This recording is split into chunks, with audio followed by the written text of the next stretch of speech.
Hi, Nana.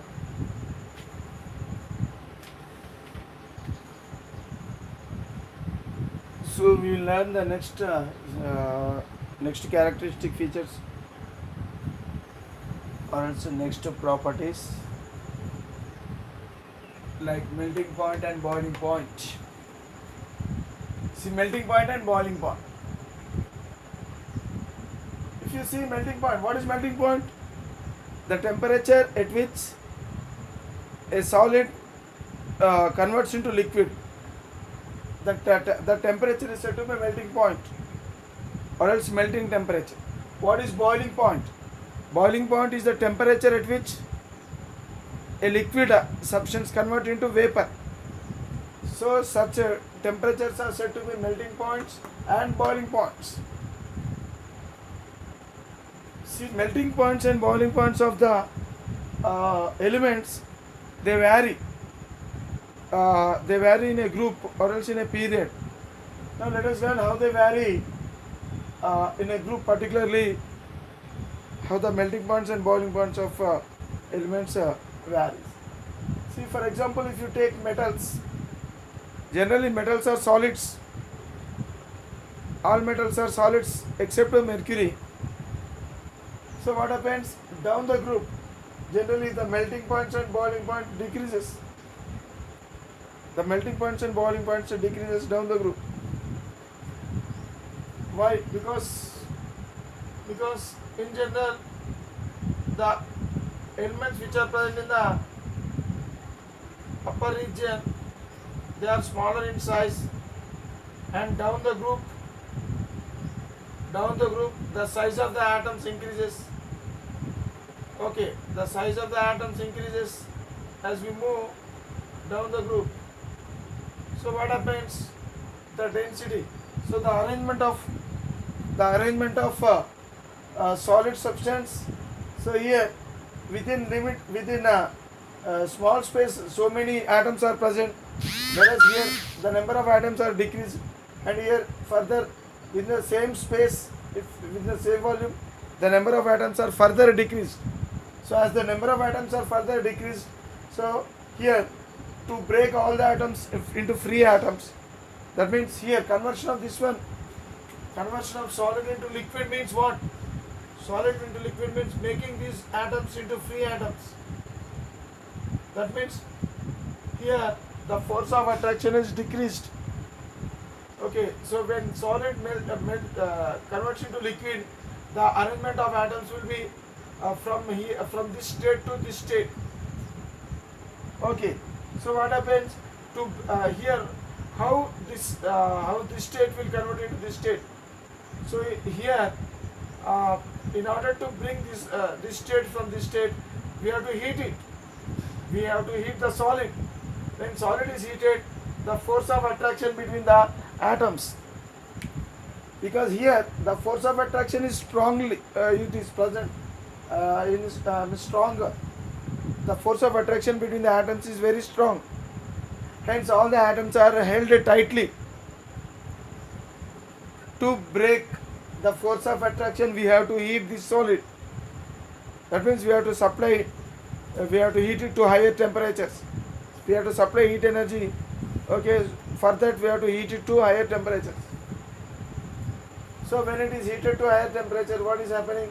So all the force of attraction between the atoms will break and all atoms get free. All the atoms are now, they become somewhat free atoms. So the force of attraction is reduced. So when compared to this one, here the atomic arrangement, it is somewhat less closely packed, because large size atom, due to large size atom, so there will be gaps between the atoms. Hence the arrangement, the packing of atoms in this case, it is less when compared to this one. Okay, so here the number of atoms will be less, therefore the number of forces of attraction between the atoms will be less. Therefore for heating, by heating to lower temperature only, so these atoms will turn into, the solid atoms will turn into liquid atoms. Okay, here to convert this state into this state, it requires a low temperature. Okay, that means here the melting temperature is more and here the melting temperature is less. It is more and here it is less, and still it is still less here.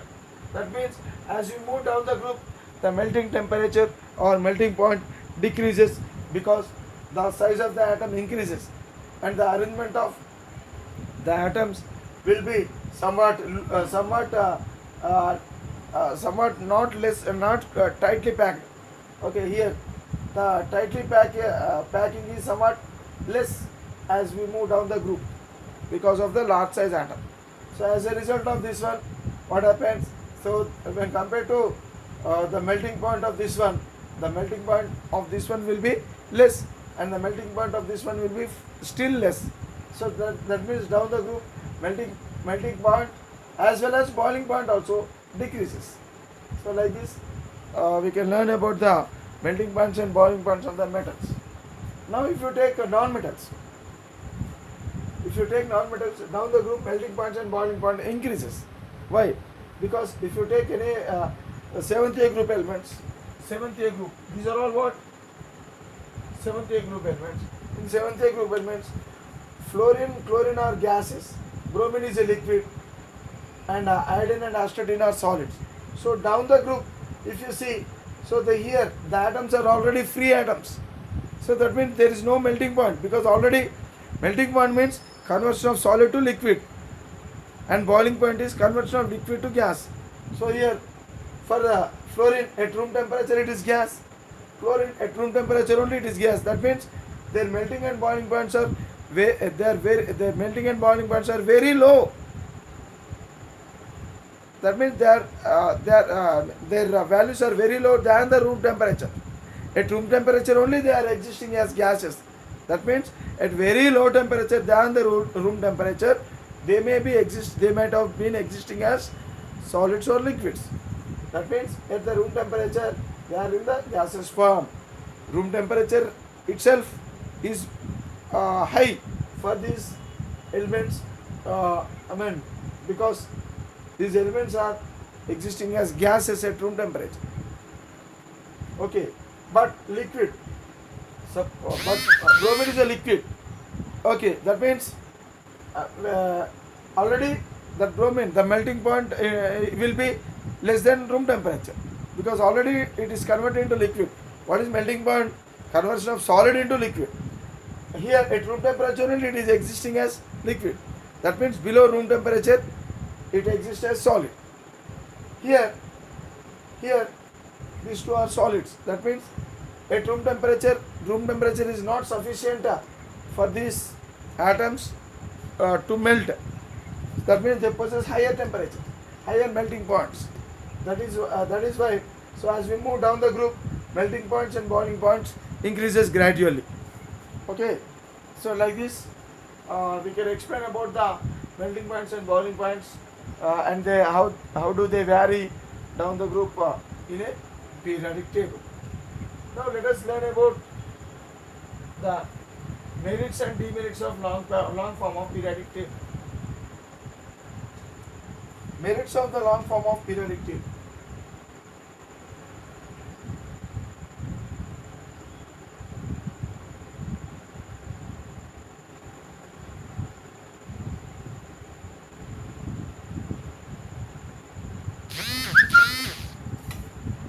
Merits of the long form of periodic table.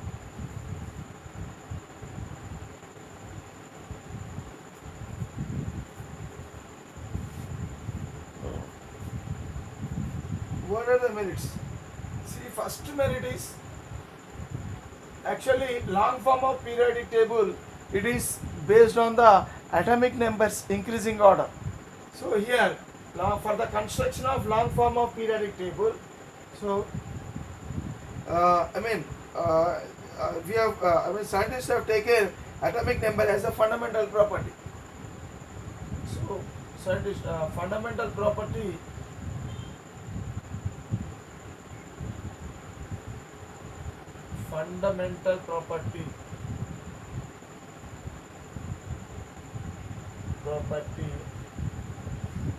to classify the elements,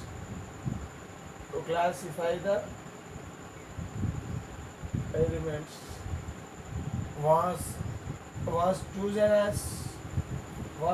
as atomic numbers.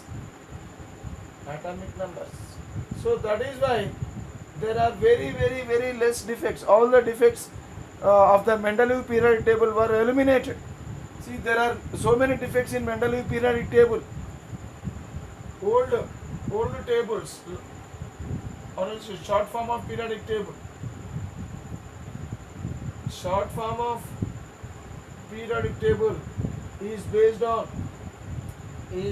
on what? Atomic mass. So short form of periodic table, it is based on atomic mass. Atomic mass was chosen as the fundamental property to classify the elements in the short form of periodic table. So that is why there are so many defects in the short form of periodic table. So in order to eliminate those defects, so the fundamental property was chosen as atomic numbers. So when atomic number was chosen as fundamental property, so all the defects were removed, all the defects were eliminated, and based on this atomic number, long form of periodic table was constructed. Okay, so the classification of elements, for the classification of elements, fundamental property was chosen as atomic number.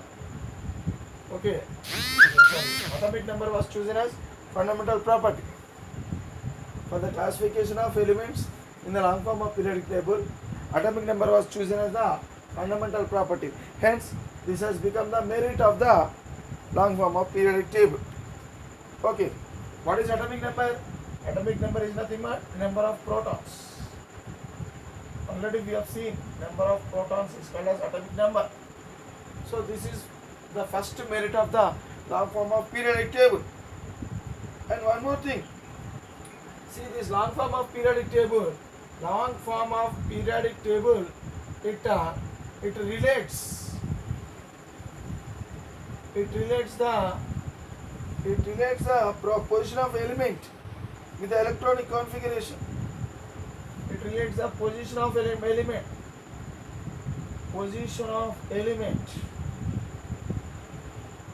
with the electronic configuration.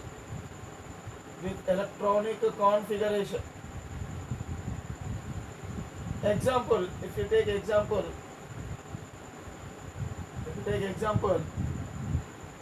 for example, take phosphorus. So phosphorus, what is the electronic configuration of phosphorus? It is 2, 8, 5, total 15. Phosphorus atomic number is 15. Phosphorus. So whose symbol is P? Now here this phosphorus, so it contains how many orbits? 3 orbits. 3 orbits with electrons. 3 orbits with electrons. Okay. Therefore, phosphorus belong to third period.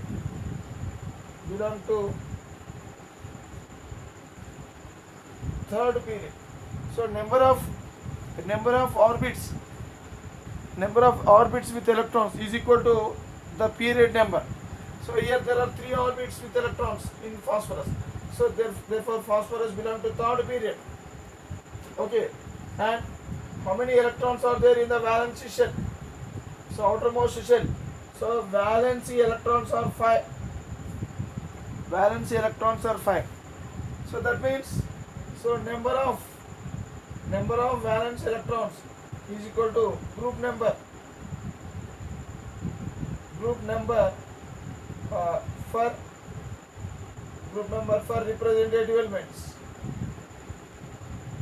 representative elements. Number of valence electrons is equal to group number for representative elements. So what are representative elements? So here in the periodic table, if you take, so these elements are said to be transitional elements.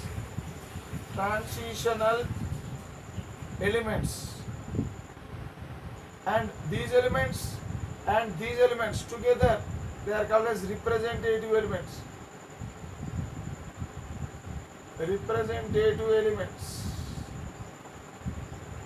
Representative elements. And these elements are said to be inner transitional elements. Inner transitional elements. Okay, so elements are classified into mainly three types: representative elements, transitional elements, inner transitional elements. See, if you observe the periodic table, so these elements are said to be transitional elements. These elements are said to be transitional elements. These are these two groups and these five or six groups, they are said to be representative elements, and these are said to be transitional elements, and these are said to be inner transitional elements. So generally these elements we will study in general, because these elements are most important elements, and normally we will study about the representative elements. That means here two groups and here five or six groups. So these elements we will study, and the transitional elements we will study separately, and inner transitional elements we will study separately. So these two here left side of the so this is the middle portion of the periodic table. So this is the middle portion of the periodic table known as the transitional elements, and left side of these transitional elements and right side of these transitional elements have several groups. All those groups are said to be representative elements. Okay, right. So number of valence electrons in the phosphorus is a representative element. Here phosphorus is a representative element. Okay, so phosphorus is a representative element. So of course, before knowing whether it is a representative element or not, so simply phosphorus, how do we know that it is a representative element? Because all the elements below calcium are representative elements. Remember, all the elements that come before calcium are representative elements. So number of valence electrons is equal to group number for representative elements. So which group it will be? So phosphorus belongs to which group? We don't know. So now we have to find what is the how many valence electrons are there. What is the number of valence electrons? So in phosphorus, so valence electrons means the electrons which are present in the outermost orbit. So the valence electrons are 5. Hence the number of valence electrons is equal to 5. That means group number of phosphorus atoms will be 5th A. 5 means 5 stands for 5th A. So phosphorus belongs to 5th A group. 5th A group. So we have found that the group number of phosphorus is 5th A and the period is third period. So in this way we can find the position of element with the help of electronic configuration. So position of element can be related with the electronic configuration, so in the long form of periodic table.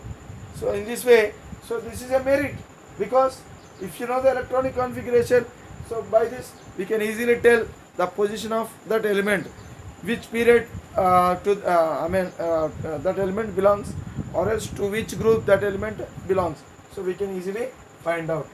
That means we can locate the position of the element with the help of electronic configuration. Okay, right. Next one. So the next merit. So it explains the variations. It explains the variations and similarities. Variations and similarities. It explains the variations and similarities in the properties of the elements. In the properties of the elements.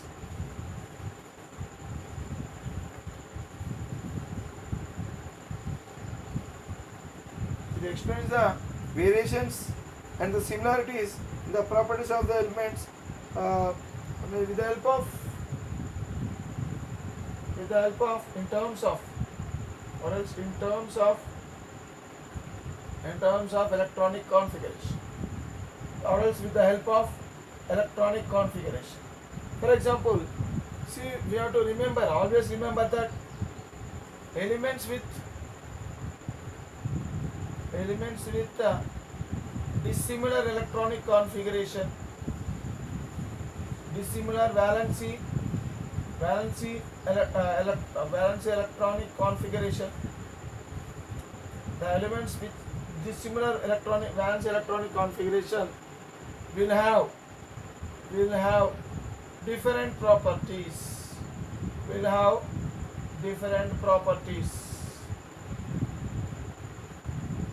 So remember, this is the most important one. Elements with dissimilar valence electronic configuration will have different properties. Example, lithium. What is the electronic configuration of lithium? 2, 1. Beryllium. What is the electronic configuration of beryllium? 2, 2. So this is normal electronic configuration. And in depth, so orbital wise, if you see, so lithium configuration is 1s2, 2s1, whereas beryllium configuration is 1s2, 2s2. Boron configuration is 2, 3. That means 1s2, 2s2, 2p1. Okay, boron's configuration is 1s2, 2s2, 2p1.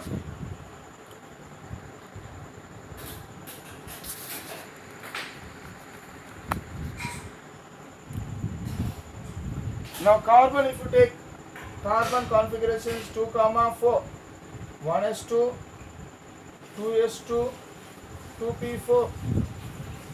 See, in the valency shell, how the electrons are arranged. Here in lithium there is only one electron, that in 2s, but in beryllium there are 2 electrons in 2s. In boron there are 2 electrons in 2s and 1 electron in 2p. And in carbon there are 2 electrons in 2s and 4 electrons in 2p. That means their valency electronic configuration is different. So that means elements with a dissimilar valence electronic configuration. These are elements with a dissimilar valence electronic configuration. Hence they show different properties. So like this. See, third point explains the variation and similarities. So here variation is there in the properties. The properties of lithium are varied from the properties of beryllium, and they are different from the properties of boron, and they are different from the properties of carbon. So that means there is a variation in the properties of elements because they possess different electronic configuration. Okay. So third point explains, long form of periodic table explains about the variations and similarities in the properties of the elements in terms of electronic configuration. Okay, so it explains about the variation. It explains about the variation and similarities in the properties of elements in terms of electronic configuration. So as these elements, they have different electronic configuration, so they show different properties like that. Okay, so remember this one. Elements with dissimilar valence electronic configuration will have different properties. Okay, next another example. Elements with similar valence electronic configuration. Elements with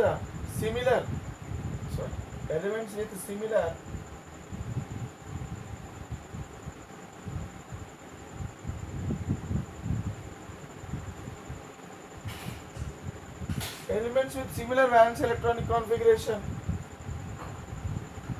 will have similar properties.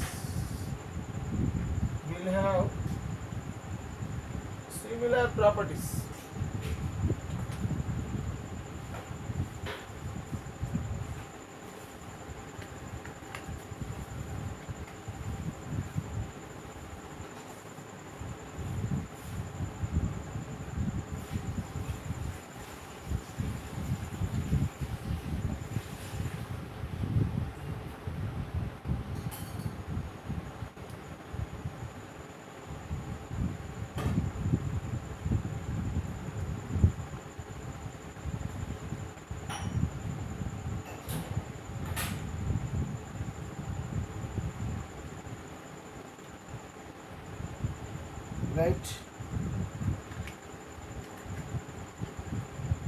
Okay, now elements with similar valence electron configuration will have similar properties. For example, take lithium. Lithium, it is having 1s2, 2s1. Sodium, sodium, similar valency electronic configuration. Okay, so sodium 1s2, 2s2, 2p6, 3s1. And potassium, potassium will have 1s2, 2s2, 2p6, 3s2, 3p6, 4s1. See, so this is the valence electronic configuration. I mean valence shell. It is having only one electron in S. And here also, in sodium also, the valence shell is having only one electron in S. And in potassium also, it is having only one electron in that valence shell, and the two present in S. So that means, so all these are having NS1 configuration. N means valence shell, S1. So all these elements have similar valence electronic configuration. Hence these elements will show similar properties. Okay, that means here this long form of periodic table explains the variations. Here actually we are discussing about long form of periodic table. Long form of periodic table explains the variations and similarities in the properties of the elements in terms of electronic configuration. When electronic configuration is similar, then properties are similar. When electronic configuration differs, then the properties differs. Okay, that means all the properties of the elements depends upon valency shell electronic configuration. So here valency electronic configuration, that is important, remember. So that means here third point says that I mean here the properties of the elements depends upon electronic configuration. Hence this is also a merit. This is also a merit. Okay, so even long form of periodic table says this thing, so which is correct. Hence this is a merit of the long form of periodic table. So like this, there are so many merits in the long form of periodic table.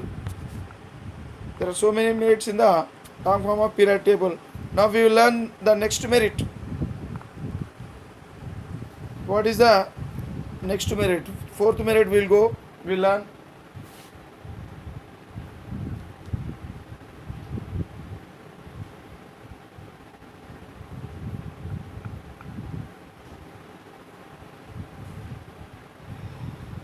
What is the fourth merit? See, inert gases have completely filled orbits. Hence, they are placed at the end of the period.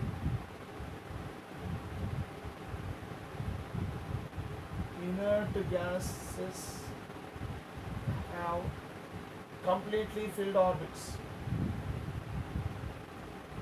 Completely filled orbits.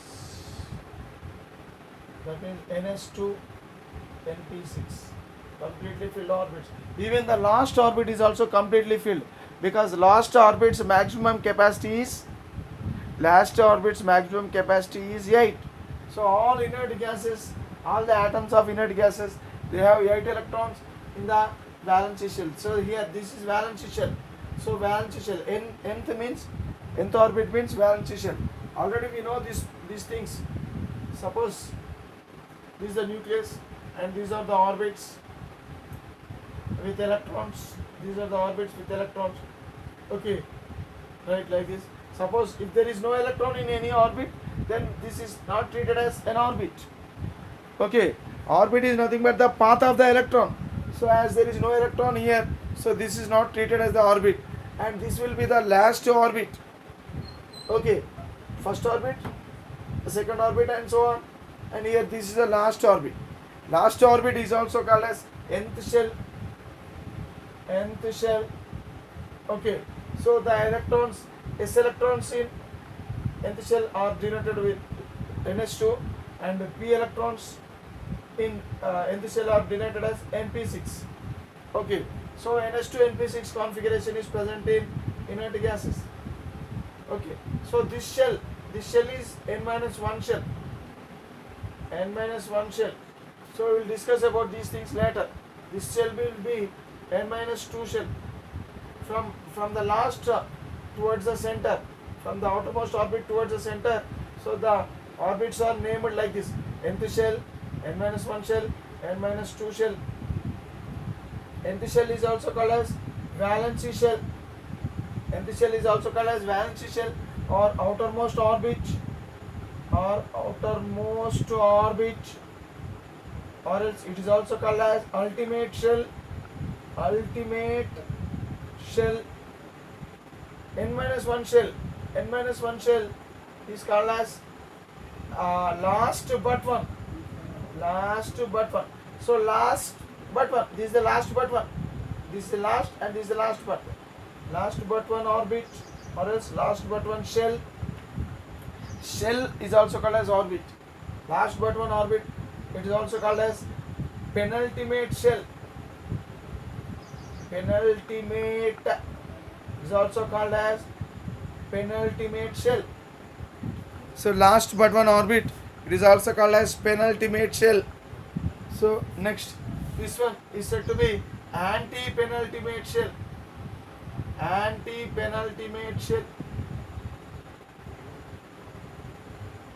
Anti-penultimate shell. So this one is ultimate shell, penultimate shell, anti-penultimate shell. So from the last, so last one is ultimate, penultimate, anti-penultimate. Like this we have to see. So here the outermost orbit is also completely filled in the inert gases. So what is the capacity of, maximum capacity of outermost orbit? 8 electrons only. So like this inert gases have completely filled orbits. Hence they are placed at the end of the periodic table. Hence they are placed at the end of the periodic table. End of the periodic table. So this is a merit. This is a merit. How? Because, for example, take if you keep on writing elements, so continuously if you write, for example, hydrogen, helium, lithium, beryllium, boron, carbon, nitrogen, oxygen, fluorine, neon, sodium, magnesium, aluminum, silicon, and so on. See here, helium, it is having completely filled shell, all shells. It is an inert gas. Hence up to here one period, and next end of the period, end of the period in the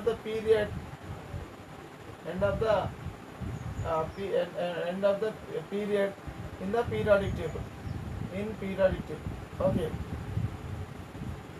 So here, so this will logically tell that this will be up to here. There is one. It is one period, and from here onwards, next period starts, and up to where? Up to neon, because neon, it is an inert gas. So whenever we get inert gas, then it is said to be logical completion of that period. That means here, as we move from left to right, as we move here up to here, so here we got inert gas. That means when we meet inert gas, it indicates that that period is finished, complete. That means logical completion of inert gases of a period. Logical completion of a period can be known because every inert gas is kept at the end of the periodic table. So when we come across the inert gas, then it indicates that the period is finished. So like that. So because inert gases have completely filled orbits, hence they are placed at the end of the periodic period in periodic table. Hence it indicates the logical completion of a period. Okay, like this. So after hydrogen and helium will come. So helium is an inert gas. Hence first period is finished. From here onwards, second period will start.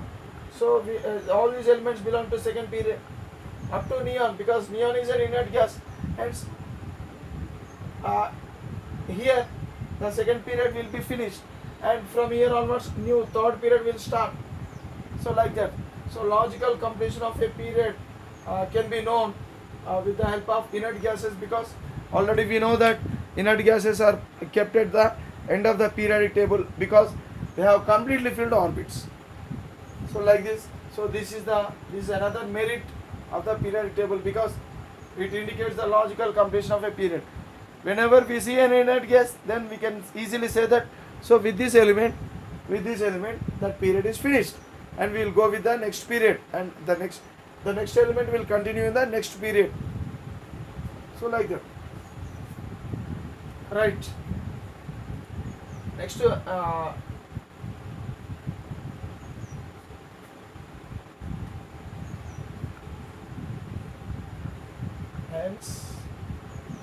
hence logical see, the location of inert gas shows logical completion of every period, each period. Hence logical completion of the period. Hence the logical completion of the period. It indicates logical completion of the period. Okay, right. So now, I think you have understood this point. Now fifth point. Elements of a subgroup, okay, in a given group are placed separately.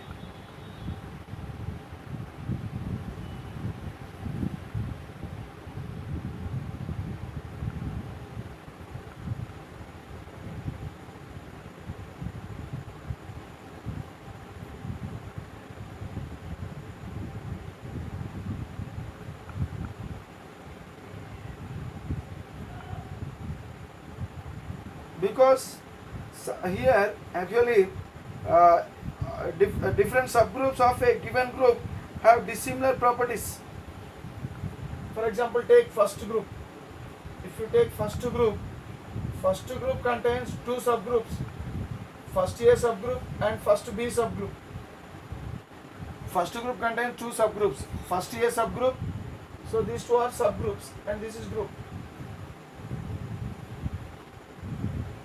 Okay, so first A group subgroup contains elements hydrogen, lithium, sodium, potassium, rubidium, cesium, francium. So first A subgroup contains these elements. First B subgroup contains copper, silver, gold. See, the properties of first A subgroup, they are entirely different from the properties of first B subgroup. But all of them, they belong to first group only. So when the properties of these elements are different from the properties of these elements, so when these subgroups, they differ in their properties, they should be separated. In the short form of periodic table, that means in Mendeleev periodic table, these two groups are kept together. In the Mendeleev periodic table, these two groups were kept together. But in the long form of periodic table, these two groups were separated. So that is why this point is a merit, because separation of subgroups of a given group, separation of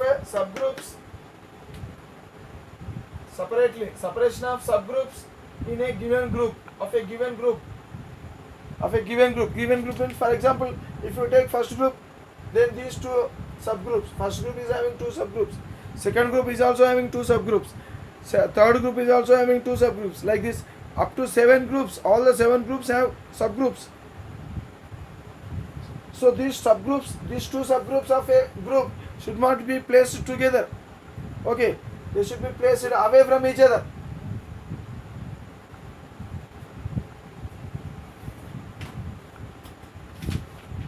So the long form of periodic table, it places these two subgroups away from each other. Okay, so like this. So that is why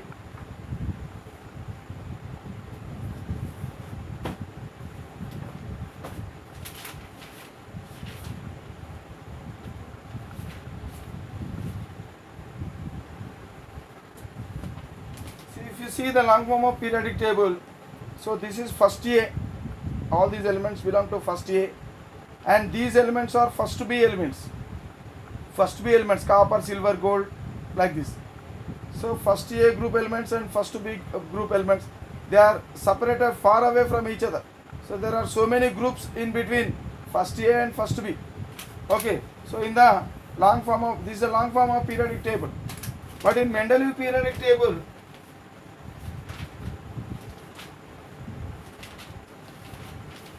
I'll show you the Mendeleev periodic table also now. So in Mendeleev periodic table, if you take Mendeleev periodic table, so here first group, so first group is having subgroup A, first A, and subgroup first B, copper, silver, gold. All these are placed together.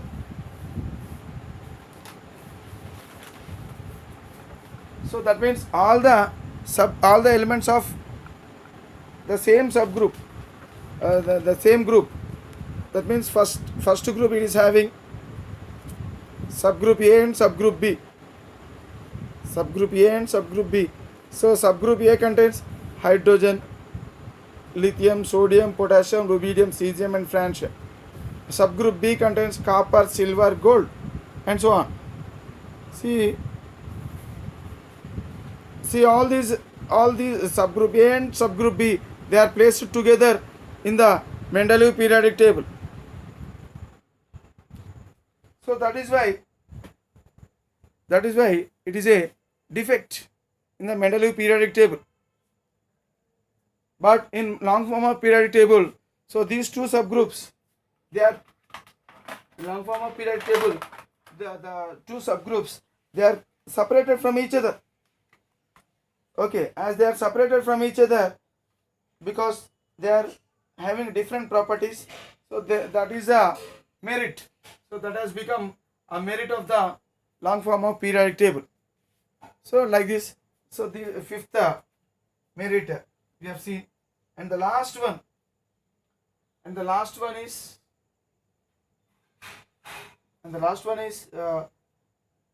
there is a clear demarcation. Sixth point we will learn. Sixth merit we will learn. Sixth merit. So this is a merit. Okay. Next, sixth one. Here there is a clear demarcation. There is a clear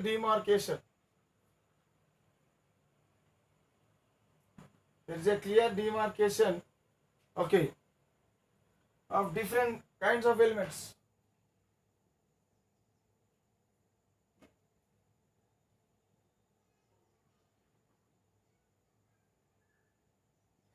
So the periodic table contains different types of elements. For example, active metals,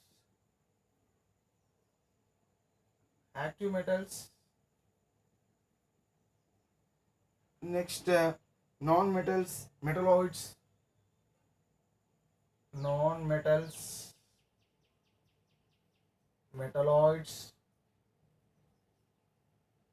okay, transitional elements, inert gases,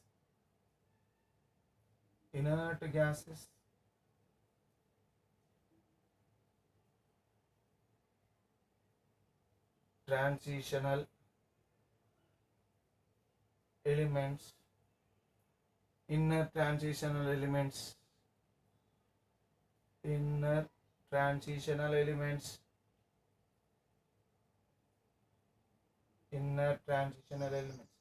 See, there are different kinds of elements in the periodic table.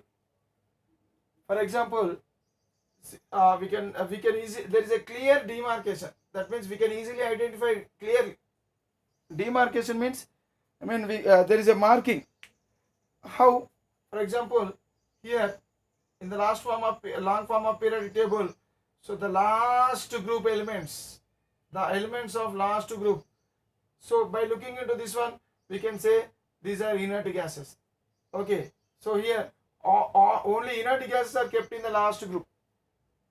No other element is placed in this last group. Okay. In the same way, here transitional elements are placed at the middle of the periodic table. transitional elements are placed at the middle of the periodic table. Okay, and here strong metals are kept at the left side of the transitional elements, left side of the periodic table. So you will find active metals or also strong metals. Okay, here you will find non-metals. Here you will find non-metals. Here strong metals, here non-metals. Okay, in between, particularly here in these groups, particularly in this area, you will find non-metals. So this area contains non-metals, and here you will find metalloids. So this area contains metalloids, and this area contains weak metals. These are the transitional elements. Strong metals or else active metals, transitional elements, weak metals, metalloids, non-metals, inert gases, inner transitional elements. Okay, so like this. So all these are covered here. So there is a clear demarcation. We can easily identify because all the weak metals are kept here. All the non-metals are kept here in the long form of periodic table, and all the metalloids are kept like this in the horizontal, in the zigzag way, haphazardly.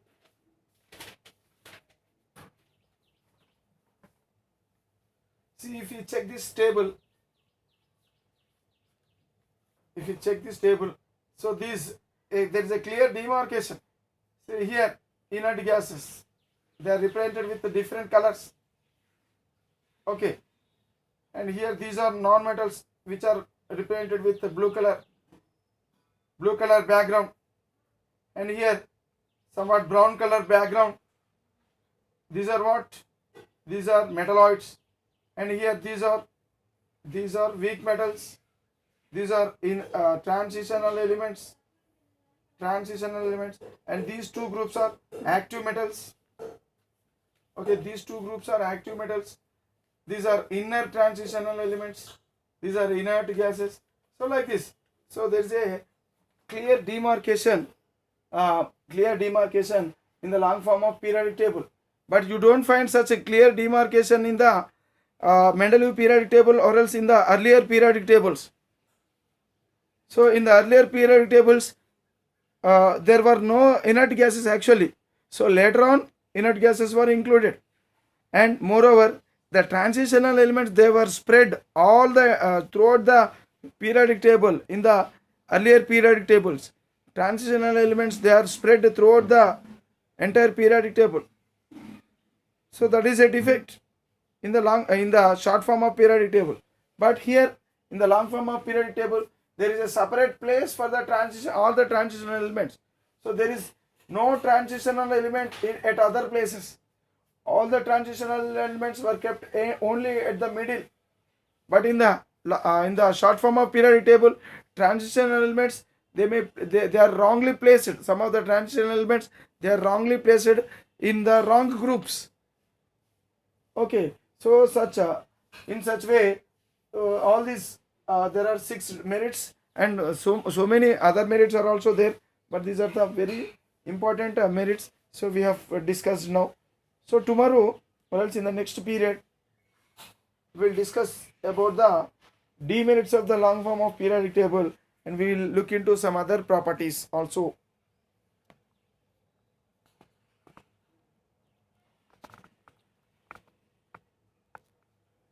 So this is the 6th merit of the long form of periodic table. There is a clear demarcation of different kinds of elements.